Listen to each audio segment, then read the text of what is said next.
The views on this program do not reflect those of ONTV or its board of directors.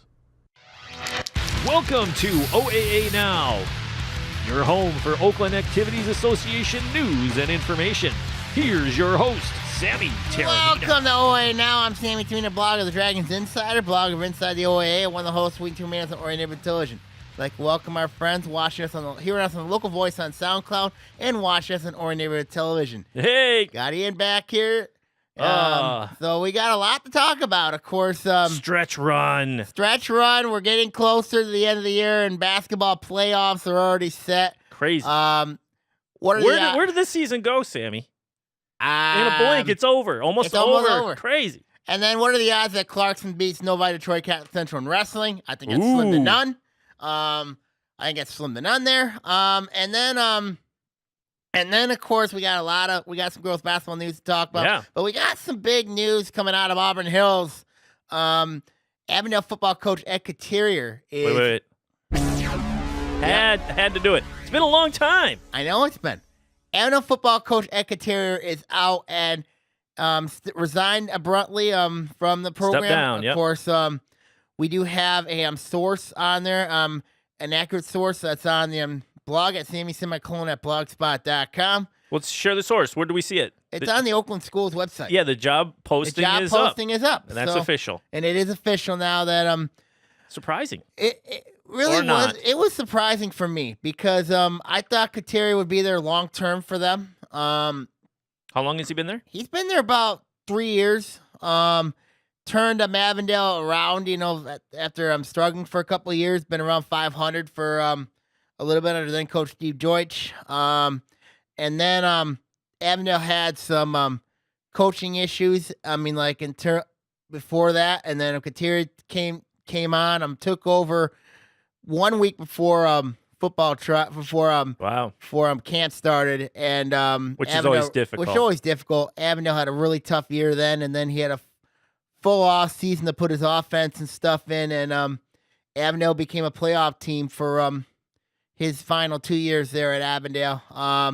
However, both of them were first round exits, so the first year when the Avondale got back in the postseason, they lost to Ortonville Brandon 45-44. Yeah, I remember that. And then last year they made the playoffs but lost to Farmington, and that was, I believe, 24-9 in that one. So when I look at what Couturier's done with that program, he's done a magnificent job with Avondale. I mean, you got to give him credit for turning that program around. Now, he's got a lot of athletes to run this option offense, this triple option offense. But now when you look at Avondale now, it's going to be really interesting to see what direction they go. And some of the things I'm very curious to see with that program now is you got a team that's going to still be pretty good next year. They're going to be but you got North Farmington, who just rejuvenated itself. Yeah. Then you got Farmington, who I think is going to be pretty good. And then, of course, you have Avondale. Avondale, I think right now, when I look at the athletes they got back, they're third, in my opinion, in the Blue Division right now with the way that behind the two Farmington schools. And I think when you look at Avondale, this could be a team that's going to have a ton of athletes. They're going to have, but the question's going to be, is there depth? That's going to always be the question there at Avondale. And not only Avondale, but there's a lot of other teams. We've seen the trend, right? The numbers, and we've talked about it in football. It's been a while since we talked about football. It's kind of fun. That depth, I think, moving forward for a lot of schools, and it's just going to get more challenging as the years roll along, don't you think? Yeah, I agree with you. I mean, it's very interesting because Avondale, this is a team that can be maybe Division III, Division IV caliber, you know what I mean, when they get to the postseason. But depth is a big concern for these smaller schools when you look at it. Of course, well, actually, I take that back on Avondale, and I forgot to mention Ferndale on there as well. Yeah. So I think Avondale right now, to be honest with you, is the fourth best team behind those three teams. But back to Avondale. I think that when you look at the Yellow Jackets now, Couturier left that program in better shape than it wasn't. Yeah. And I think, you're right. Depth's a big concern for this program. It was a concern when Kateria was there. He got the depth back a little bit into in the shape and the form there. But you are right, Ian. That is a big concern with them going forward. Yeah, and it's tough to see a successful coach step down and move on. It's difficult. It is, and then but seeing a person come in, who are they going to go? Which way are they going to? That to me is interesting. If Avondale goes in house, I think that could be a good move. But what I read was very interesting was in the job application they sent was to qualify, you have to have a bachelor's degree or higher, demonstrate successful accomplishments in football coach in high school as a football coach, and of course the desirable qualifications here they said is, of course, you have to have successful coaching in the high school level, which is varsity preferred. Successful experience as a player at the high school level or college level. And this one's interesting. Hold a valid Michigan teaching certificate preferred. So that one to me is interesting. That one is very interesting. It's a must, or that is a preferred? That is a preferred. Okay. So when you look at, and I'm looking at. So what did we see from some of these other coaching moves and hires? Some are like, hey, I teach in the district. It's an opening. You brought me in. Right now, I slide over and I'm doing it. Right. And then you look at a guy, I'm going to use John Hursting, for example. Of course, Hursting was at Harrison, worked in the district, and boom, he's head coach at North Farmington because he's in the district. He's in the district. Yeah. So here's what I see with that is that would generate stability. That would. Right? Look at Lake Orion, perfect example, right? Yeah. You had Bell's been here forever.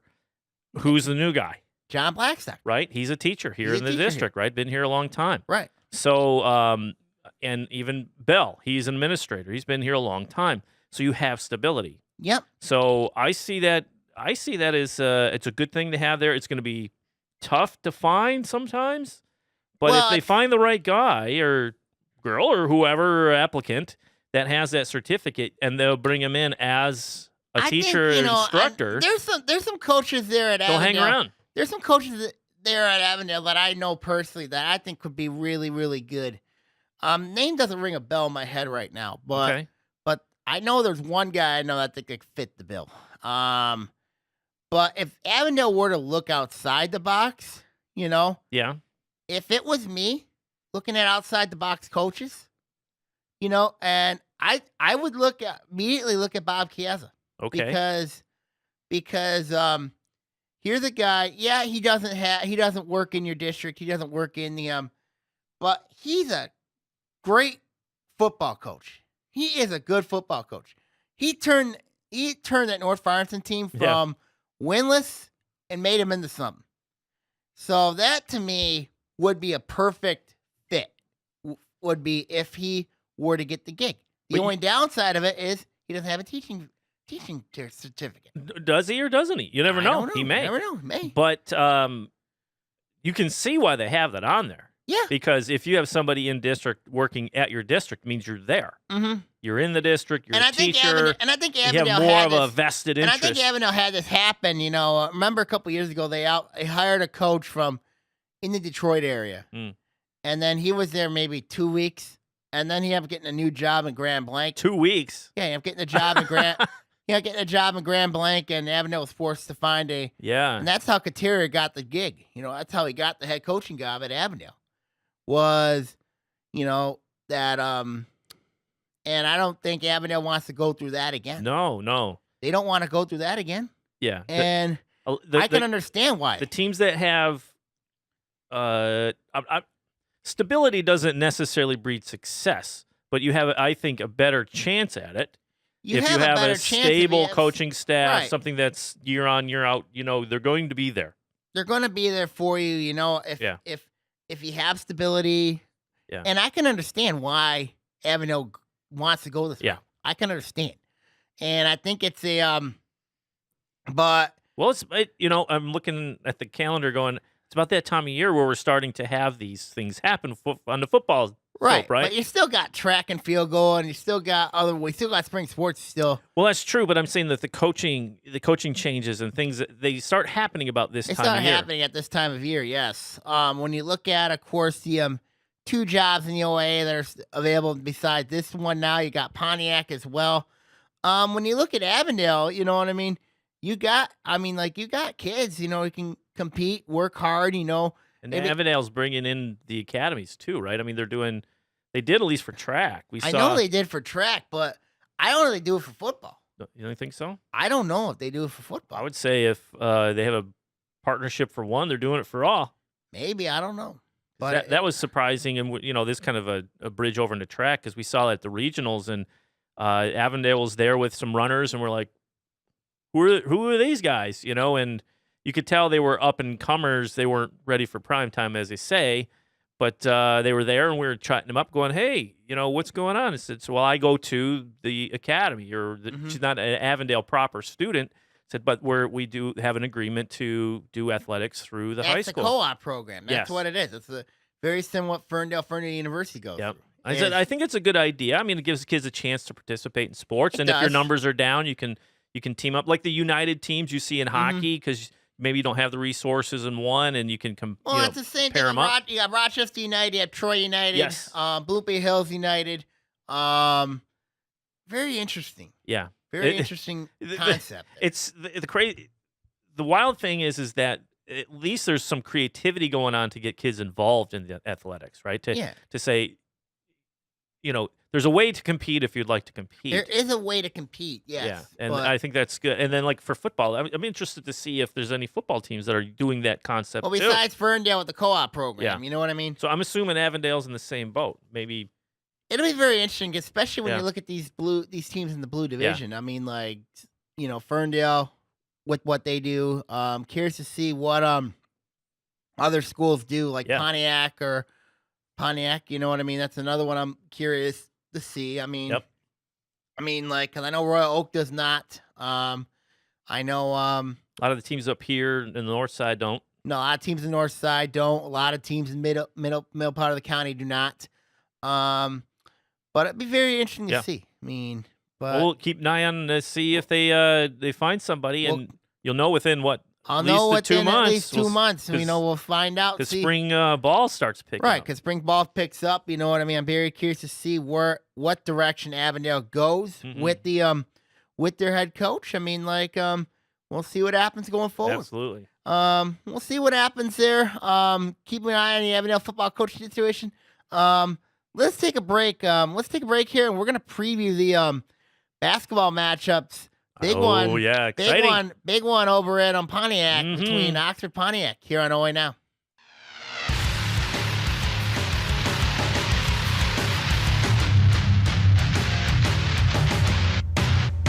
This is Lake Orion's own, the local voice. Call ONTV and get on air 248-393-1060. Let your voice be heard. Internet radio for all. Call ONTV and get on air. This is the local voice, where you can listen to your favorite classic rock songs, as well as podcasts created by ONTV and its volunteers. If you're looking for a high school sports update show, we have Oaa Now. If you want to hear about some great movies, we have Movies for Dumb Guys. You can also create your own podcast by taking a course with us. For more information, call 248-393-1060.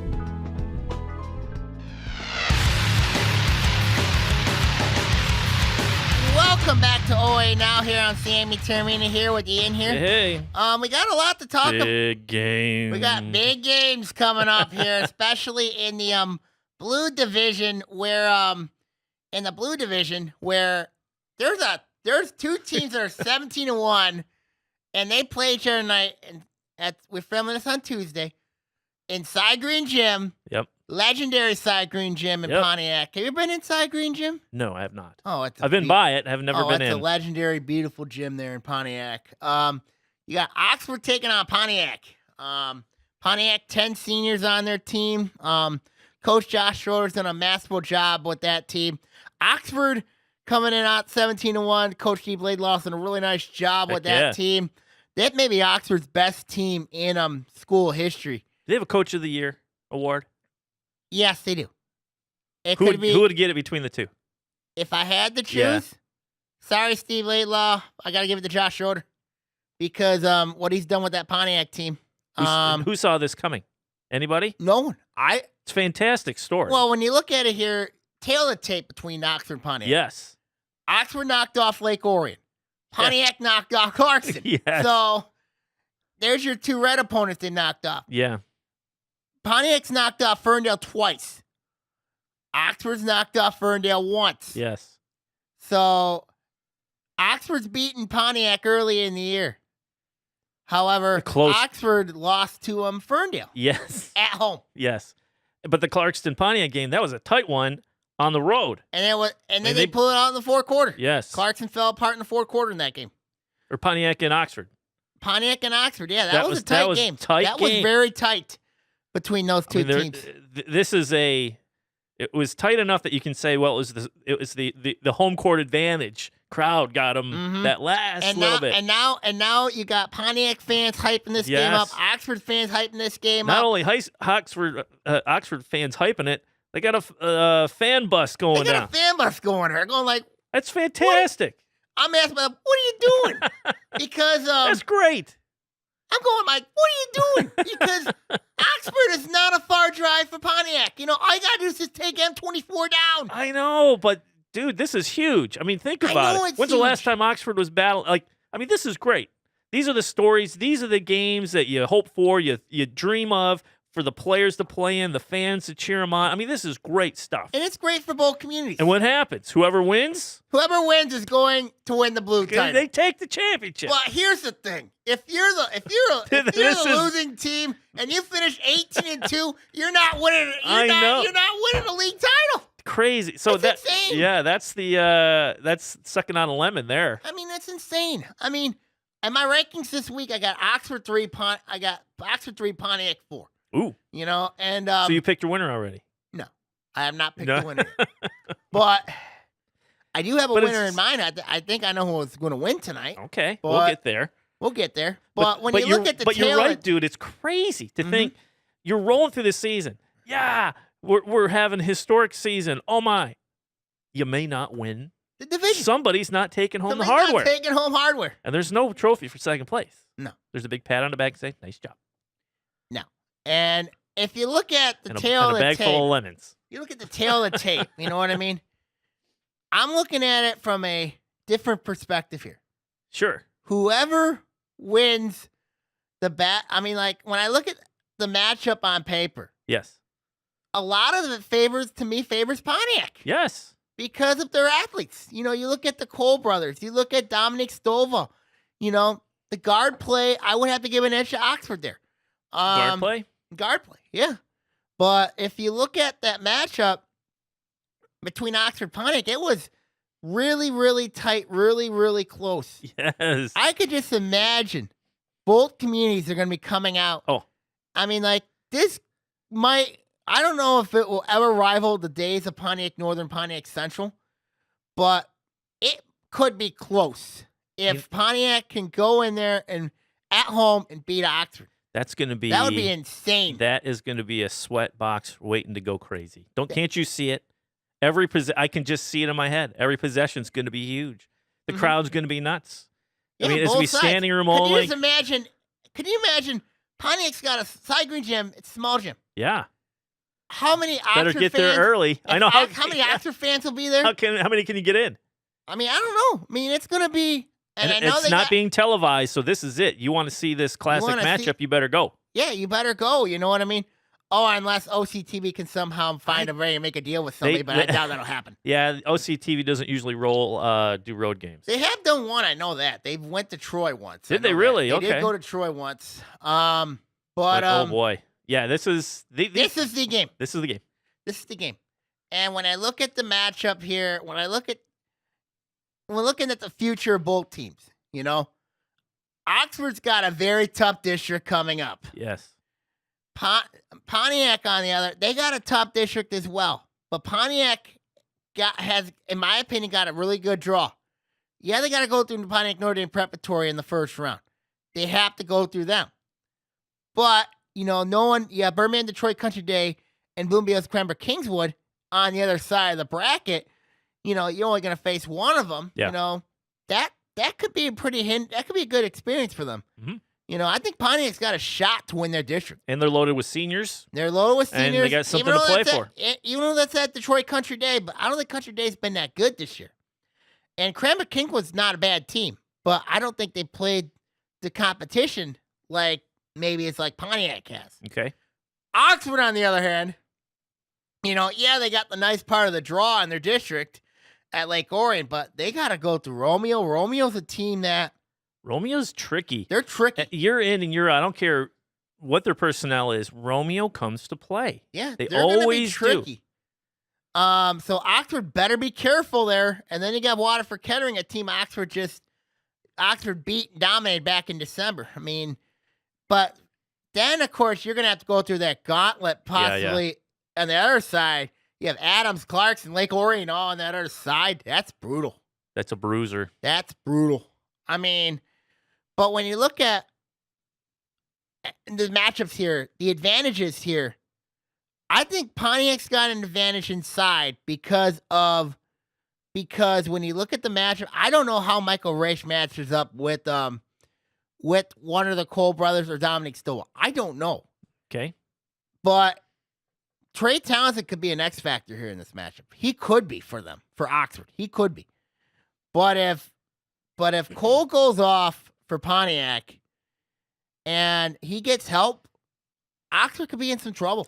Did you get a chance to see OCTV's coverage of the previous game? I did see a little bit of it, and Okay. It was raucous.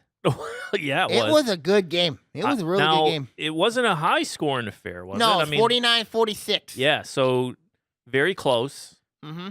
And you said it was a fourth quarter pull away, just slightly, obviously, to take the Well, it W. was nip and tuck. It was nip and tuck all the way. Pontiac could have a chance to win, but missed a 3-point shot to tie it up, and Oxford ended up winning the game. Yeah. So that's how close. That's how even these two teams That's are. why I'm so excited about this game, because it was that close on the road. Pontiac was right there. Mm-hmm. And Oxford showed some mettle, showed some intestinal And both fortitude, those as they teams were say. undefeated coming into that game. Yeah. And now both teams have one loss. Of course, Pontiac was to Oxford, but Oxford's was to Ferndale. Yeah. And Ferndale, we know where they're going. Yep. But when you look at the matchup, what they have done in the blue, I mean, like, people say, well, the Blue's a weak league. They're not a great league. Yeah, but you still got teams in there that are exciting legit. teams, You look at Ferndale, I think's legit. A team I never thought would be legit this year's Berkeley. They're legit now. Yeah. No. Official? He says one thing, then but they did knock off. They did look good against Rochester. You know what I mean? But Berkeley, they do have some good wins though. Yeah. They do have some good wins. I think Joe Thurman's done a really nice job of that team there. I would say this though: if you guys can't make it out to the Side Green Gym, go to Oxford Community Television, I believe.org. Look up that website and pull up the last game. It should be posted up there, and watch that game. That was a classic. OCTV was there. They covered it. I asked them if they could send me a copy of it or just a link so I thought about airing it on here on ONTV. And I just wanted to see it. I never got the link because there were a lot of games that week, Right. Lake Orion and Oxford. I mean, it was crazy week. So we did get the Lake Orion game. We know the results of that. But for a teaser, dude, please go to Oxford Community Television and hit that link and just take a peek of what you're in store here at Side Green Gym coming up. Oh, that's going to be a crazy game down there. That'll be a crazy game in the AC, in the AC. Yeah. Other games Exciting. that have me interested tonight. Yeah, Other games around the dock in the boys' ranks is you got Berkeley taking on Royal Oak. Now that's an interesting matchup because Berkeley beat Royal Oak early in the year at Berkeley. Berkeley fans stormed the court. Now the game's at Royal Oak. So, and they also play the girls' game the following night on that Wednesday night. So basically, you have the boys' game on Tuesday night, and you have the girls' game Wednesday night. So I know where I'm going on the girls' side of things.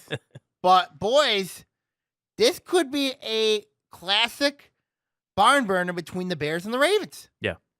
And the reason why I say this is Royal Oaks had a disappointing year. Berkeley, on the other hand, is where I thought they would be. Near 500.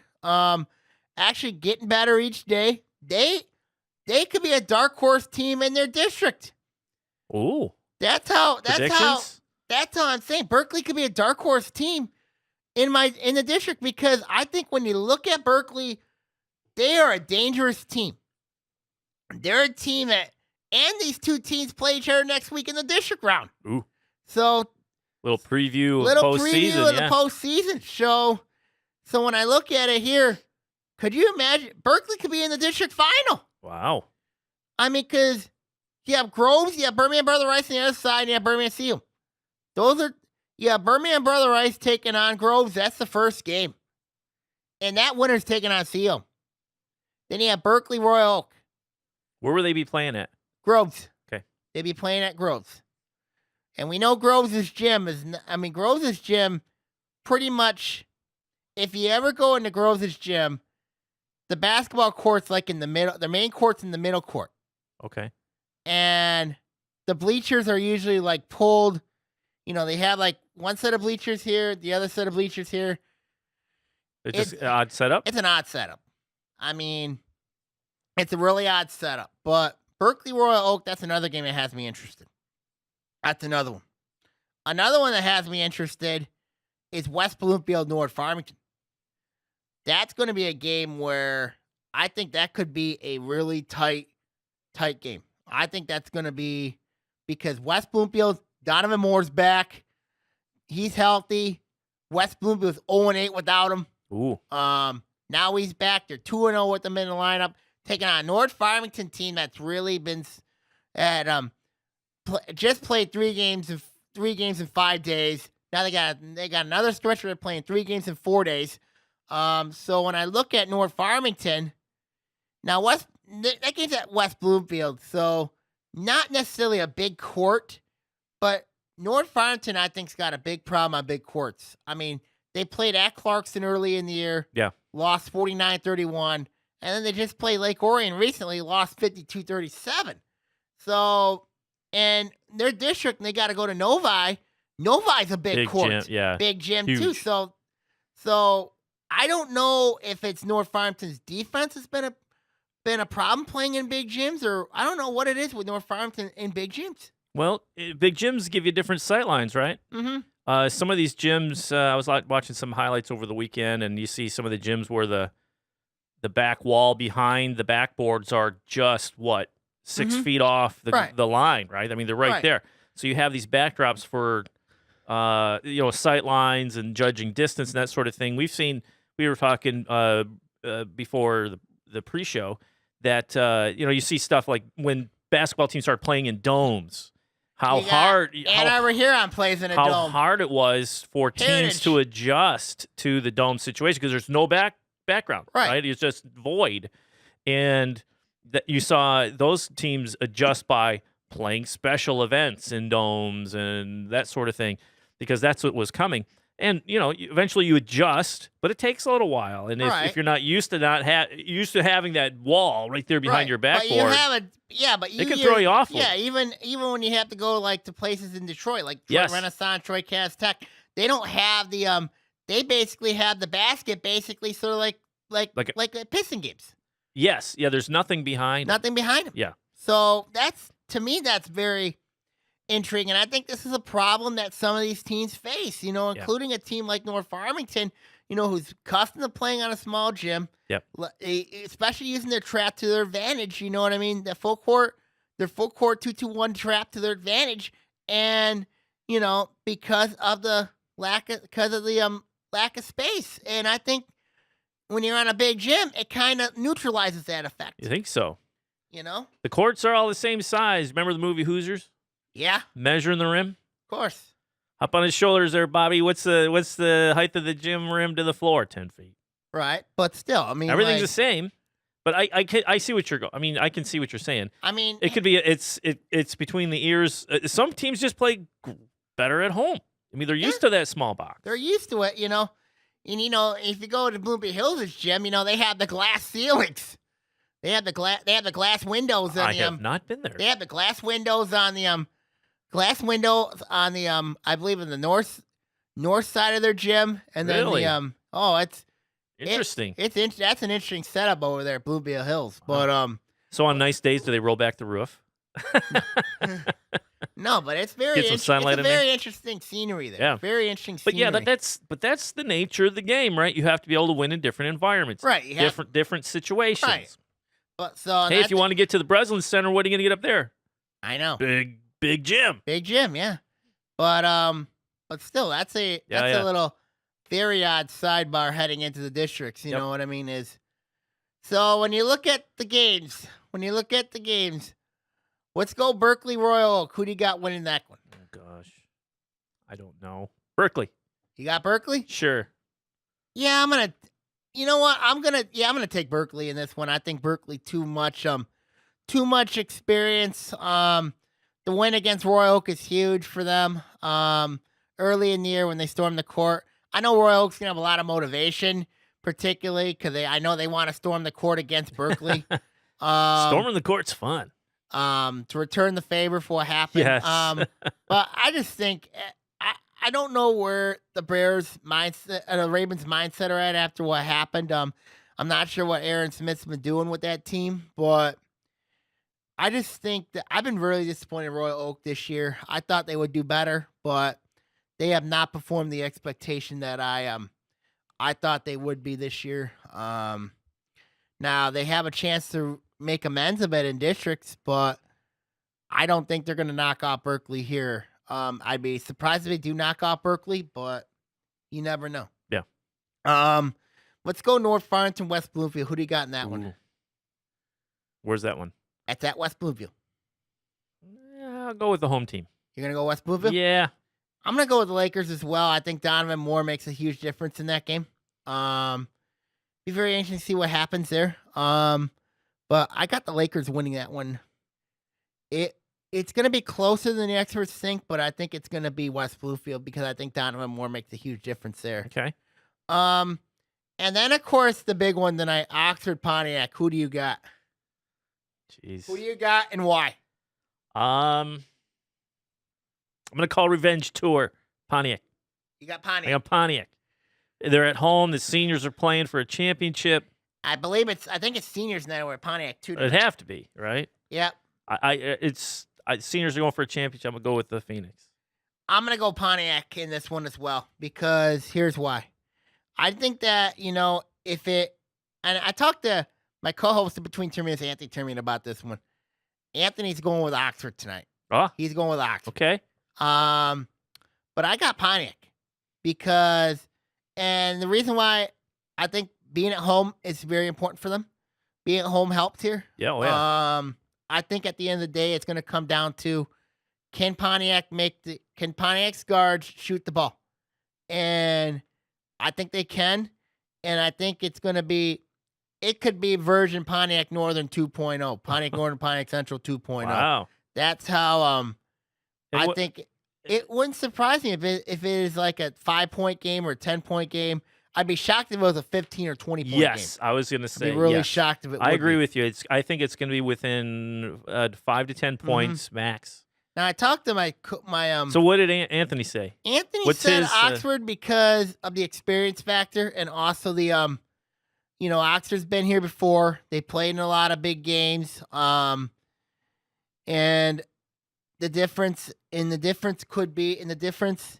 is, Oxford, same boat as Lake Orion last year. You know what I mean? That's a team they feel they don't belong in the blue division, and of course Plus, that's what it is. Hey, Oxford could come in with a lot of confidence because they said, "Hey, we beat them already. We can do it again." Oxford could, they're going to say that, But Oxford, I think, really been struggling lately. Ever since their loss to Ferndale, they really have not been the same team since. I mean, they only beat Seaholm by 4 the other night. I mean, and Pontiac's still been blowing people out. I mean, so I've Yeah. got Pontiac in this one. I know Oxford's going to bring a lot of people there to that game. I know we talked about the fan bus. Yeah. We talked about the and I think this is going to be if Oxford can get that side green gym and the blue and yellow to neutralize the purple and the silver. Yeah. Who knows where that's going to go? And does Pontiac fill their gym on a nightly basis? I have to think if No. they don't, this one they will. Yes, this one they will it's because it's too big of a game. It's too big of a game. It's too big of a game, and I think it's going to be. And imagine this: your bookkeepers are sitting in the stands as well. You know what I mean?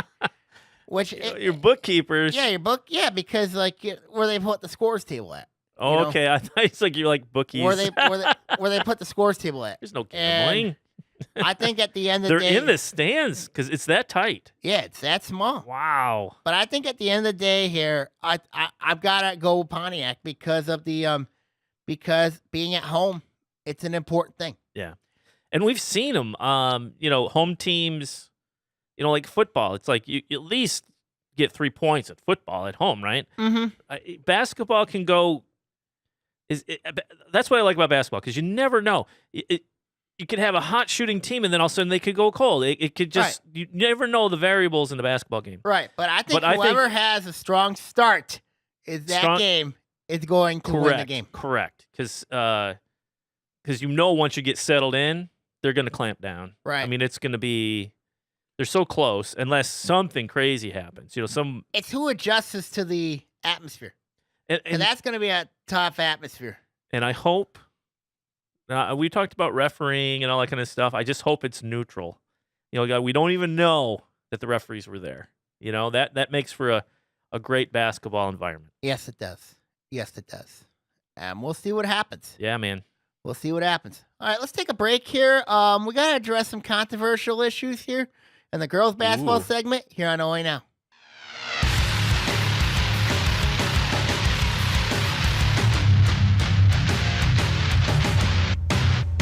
Music, weather, sports, and you. Me? Yes, you. You're listening to The Local Voice.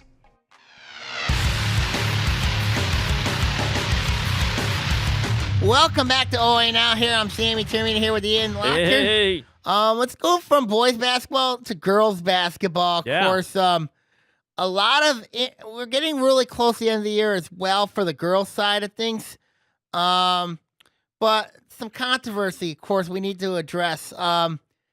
League games, of course, not being made up, particularly in the blue division. Weather. Everybody knows what the weather did to some of these game schedules. Blew Postpone them out. Postpone them. You know some what I mean? teams playing 3 games in 4 days last others week. Are not. Others side not to make it up. Yeah.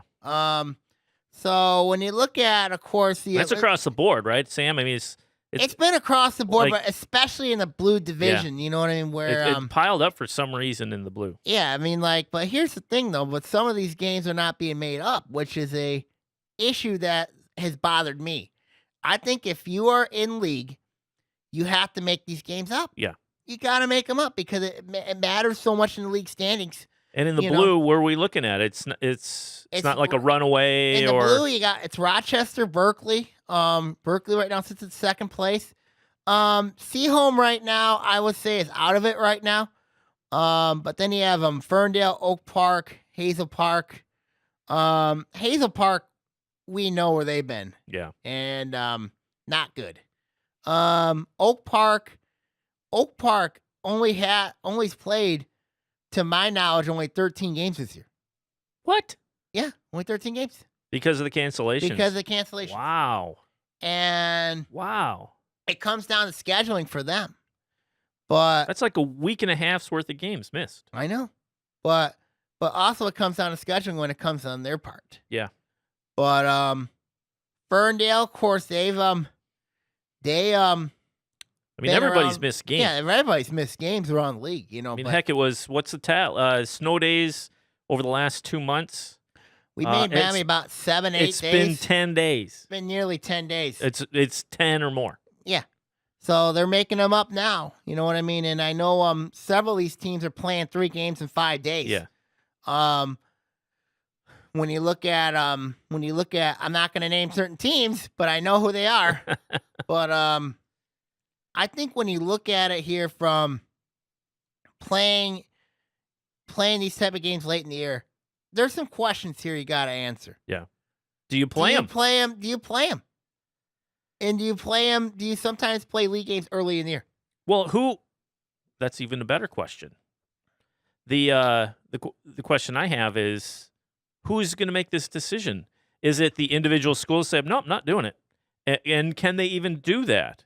I mean, if you let's say you're in second or third place and you're making a run, you want to get these games in, especially if you're going to go play against a couple teams that may be ahead of you in the standing. And especially when you get ready to district time, you know what I mean? When you're in a very brutal district. Well, districts, that was the other thing we were chatting about is, let's say you cram all these games that need to be made up. Now, this is the other side of the coin of not playing them, is that districts are just around the corner. Right. And let's say, you said there's one team that potentially could do 4 games in 5 days? Yeah, there's one. I mean, that's nuts. That is crazy. And then you have to recover, and let's say, in 3 days, you're in districts now. Yeah. So there's no recovery, there's no prep time. And that could be really hectic. Oh, hectic, but it's also, just draining on a team. That's a lot of games. So I see the one side, but well, here's the where thing. do you go? Here's the thing, and I think they have to address this at the alignment meeting, coming up later next month. Okay. But you have to address playing your league games in. You got to address playing your league games. You know what I mean? At least get 1 or 2 in earlier. Yeah, maybe play at least 1 or 2, maybe 3 games earlier. You know what I mean? And then worry about your non-league, possibly just balancing it out. Yeah. And I think that would be a good idea.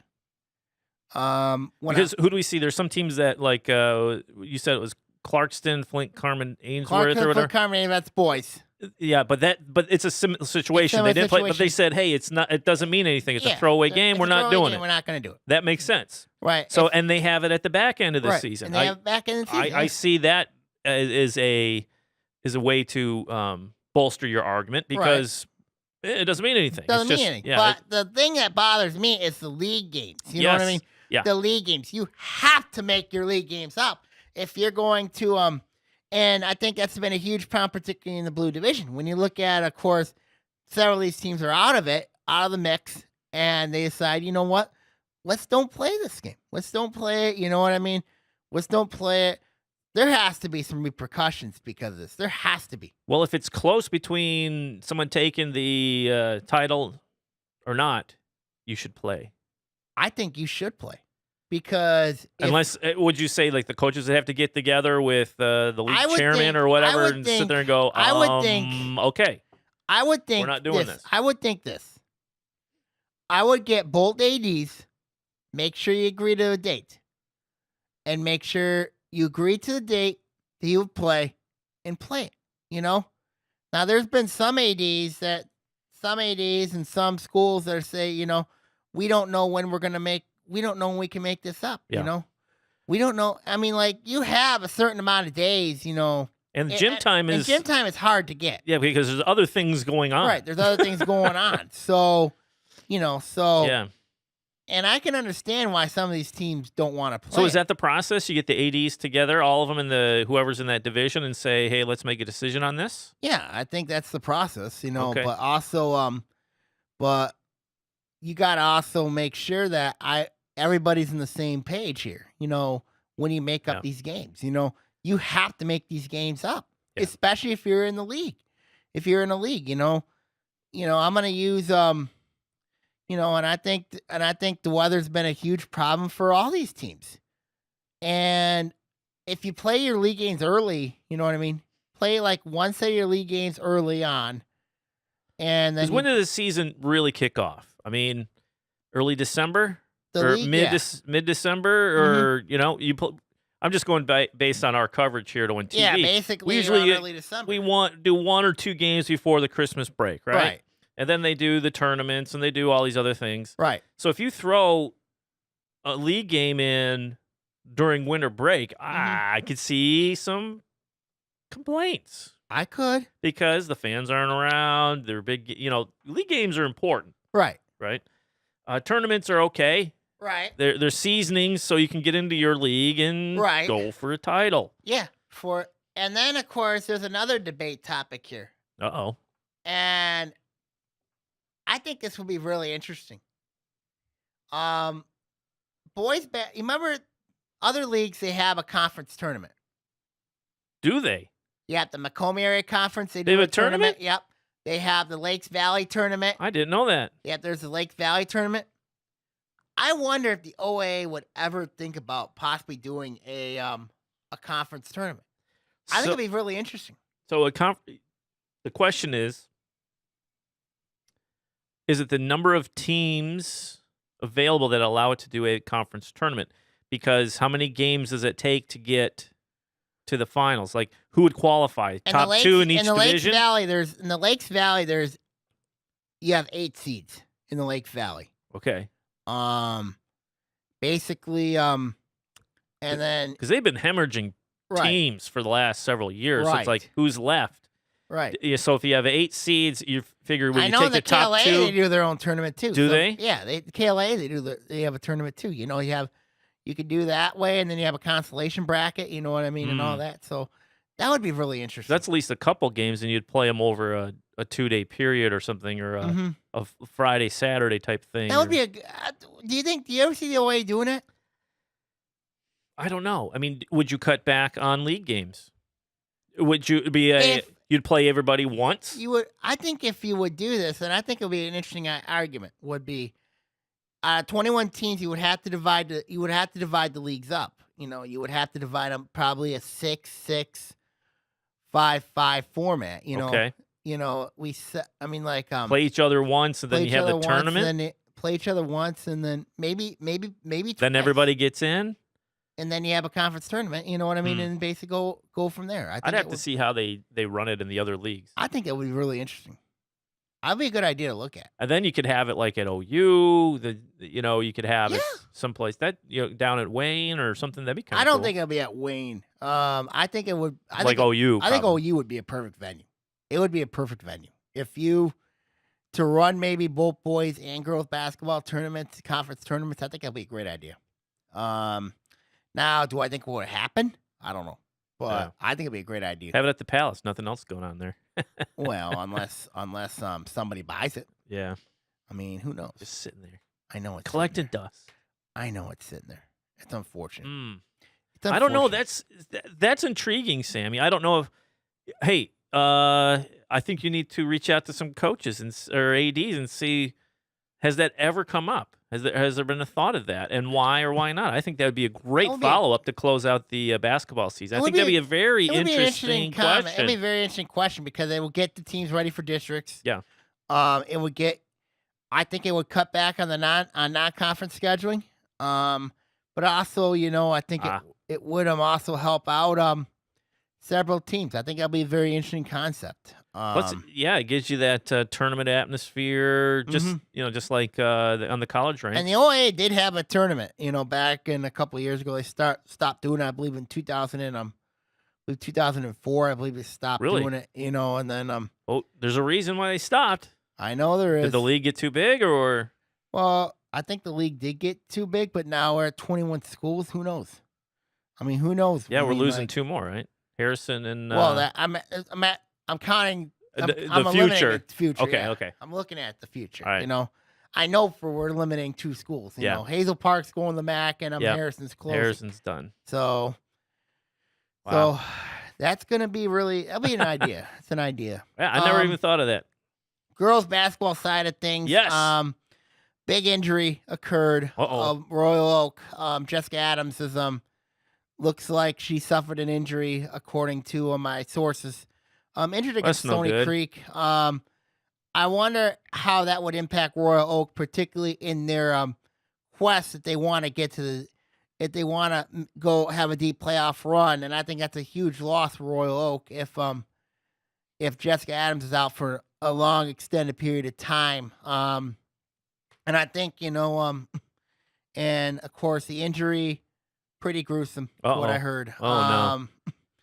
It was a non-contact injury. Okay, so those are the worst Those are the worst. because it could be, you got your Achilles, your knee, you got all these Yep. different things, and wow, that's too bad.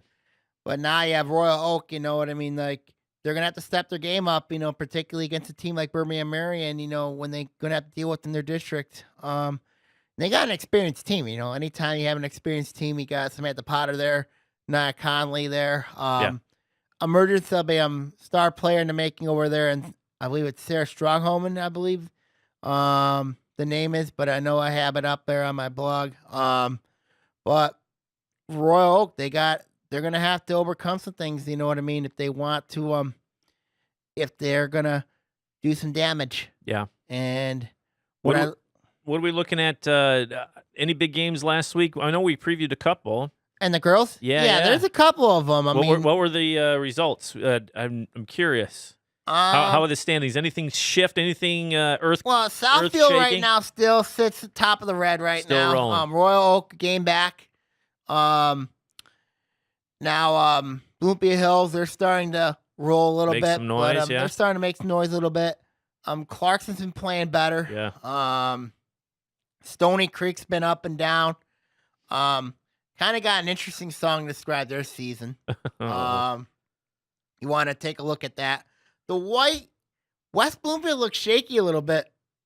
I mean, they did blow out Farmington the other night, but did not look good against Lake Orion. Lake Orion's played West Bloomfield, I think, the toughest out of the 8 teams in the league right now. Okay. And that says a lot, even over Avondale. Yeah.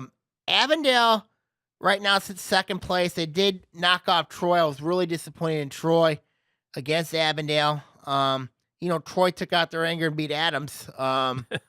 Adams has, for some reasons, really been struggling. I mean, Really? they gave up 60 to Oxford, Whoa. 50 to Troy. And they gave up, I believe, 50, I believe in the mid 60s to West Bloomfield. Wow. But they've been struggling defensively. They've given up a ton of points. That's a lot of points. Yeah. Oxford's been going along with their business. They play Kingston tonight. Kingston. They'll be very interesting there. Lake Orion's an interesting one. When you look at the Dragons, they really don't have a go-to scorer. Still looking for offense. Their defense has been really good. But their defense has been really good. Got to credit Bob Bridges there with that and the players. Well, they say defense travels. Yeah, defense. Hey, defense wins championships, man. Farmington's really been struggling. And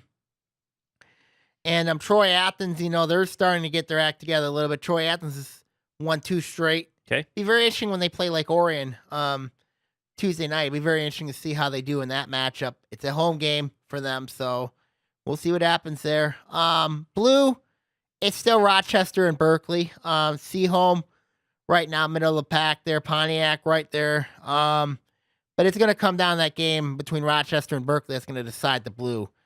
Berkeley's got some tough games coming up. They got to play Royal Oak on the road. That could be really interesting. That could be an upset trap waiting in the wings. Waiting to happen, Royal Oak better be careful. I know I've been bashing Berkeley all year long. Yes. But if I'm Royal Oak, be careful of Berkeley because Berkeley's got a ton of experience. They got a ton of talent. But if I'm Royal Oak, be very careful of Berkeley because Berkeley can come in there and upset Royal Oak if not careful. It don't matter. Berkeley's already beaten a red opponent this year. They beat Groves. So if I'm Royal Oak, be very careful. And then the rest of the league, not doing great. You know what I mean? Mm-hmm. But right now, when I look at the league right now in the girls' ranks, I don't think anybody's beaten Southfield, to be honest with you, the way that they've been playing. Now, Southfield's got a really tough district coming up. When you look at, of course, the newly crowned Detroit Public School League champion, Detroit Mumford, in there, and then you have Detroit Renaissance in there. So that's going to be a tough district for Southfield if they want to get out of that district. They got to get by either Detroit Mumford, and both Detroit Mumford and Detroit Renaissance. And that district's at Detroit Mumford. So that's going to be a really, really interesting matchup. Really tough chore for Southfield if they can get out of that district. But they've been showing some mettle, man. They have been. They're a tough team. They are a very tough team. When you look at players like Shine McEvans, Alexis Johnson, Soto Barnes, Kiana Willis. I mean, like they're legit. I mean, and then of course you have that, and then you have Jasmine Worthy in the interior. I mean, they're legit, but the bench really is a question mark for Southfield. The bench is going to be really much a question mark for them as we head into the postseason. Yeah. And that's where the bench play really can flip a game. And that could be a big problem for Southfield. If their bench doesn't show up, they got some problems. That's not even a question. You know, I mean, you can't rely on McEvans and Johnson to save you. You're going to have some bench play. It kind of hurt them last year against Detroit Martin Luther King, where they just did not have an answer for King's bench, and that's what happened. Yeah. I mean, but when I look at the other districts, you know, of course, when I look at the other districts, West Bloomfield Hills, that'll be very interesting once those two teams play. West Bloomfield, as mentioned, you know, they look good. They look good at one point, and then the next moment they look really, really bad. I thought personally Lake Orion played West Bloomfield tough in their two games. I mean, even though West Bloomfield won, I think Lake Orion really, really played them really tough. They know how to play that style of defense, you know. And you look at West Bloomfield and Avondale, you know, I mean, Avondale's another one. You know, Avondale, they got a lot of lengths, but I'm curious how they do on big courts. I mean, like, especially with that link on big courts, that's going to be something that going to be worth watching come in the postseason time, and how that link could be used against a team that shoots a ton of threes like Bloomfield Hills does. Mm-hmm. You know, so it'll be very interesting to see what happens there. Yeah, and the postseason's right around the corner. And the girls ranks, yes. And then the and then you look at that district over at Utica. You got Stony Creek there. You got I think Stony Creek has a good shot to win that district, even though you got Utica, Eisenhower, and Troy in there. And Stony Creek's beaten Troy earlier in the year. Utica, Eisenhower, of course, with Lauren DeBow. I mean, Eisenhower's not had a strong season, but under Mike Swaka, I mean, like, I think that he can. I think he's got that team rolling, starting to gel, and that's a well coached team that they have there. Yeah. Over there, and we'll see what happens. We shall see what happens. Absolutely, and it's all coming to a head, right? I mean, what they got? One week left. Girls got 1 week left. Let's not forget that the boys this year are playing first this year. Okay. Because the Breslin Center has a conflict. Could be involving Michigan State's women's basketball team. They host the NCAA tournament bracket round. That's right. Which is possible because I know Michigan State women's basketball has been on and off lately. Oh boy, especially on the road. I know they've been on and off lately, which has not been good. You know what I mean? You see why Michigan State's been ranked in the top 25 a lot. I mean, like, been ranked in top 25 in that middle. And I think that's a problem that I have with Michigan State, has been in their women's program. Yeah. Has been ranked 17, beat top 5 team, and then fall apart. Yeah, that's the problem I have with it. I mean, then that says a lot. And I know the good folks over at with Chris over there, who does Views on the Sideline, I know on TV. We'll talk about that a little bit more. Oh yeah, I'm sure. Yep. All right, now we're gonna keep an eye on everything going around the league here. Keep an eye on the Avondale situation, football along with Pontiac as well. I'm Sammy Tierney here. I'm gonna sign off. Take care, everybody. See y'all next week. See you, Sam. Oaa Now is produced by Sammy Tierney, and the views on this show are his and his alone. If you'd like to make your own podcast, give us a call at ONTV at 248-393-1060. That's it for this edition of Oaa Now. We'll see you next week. See ya!